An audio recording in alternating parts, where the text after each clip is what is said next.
Čeprav je priporočilo, da vzmetnico zamenjamo vsakih 10 let, se mi zdi higiensko, kakor ščetko menjaš vsaka 3 mesece, pa včasih temu ni potrebno jo zamenjati, ampak jo vseeno zamenjaš.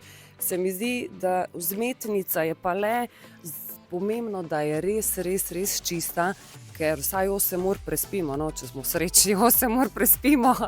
Monč me je definitivno prepričala cena.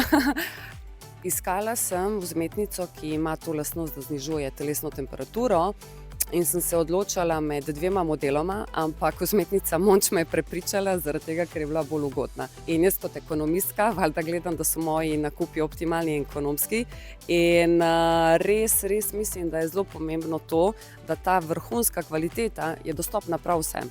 Ker za tako ceno pa ne vem, če se še kje da dobiti tako kvaliteto. Swissbed bi priporočila vsem, ki radi spijo na kvalitetnih vzmetnicah po zelo ugodnih cenah.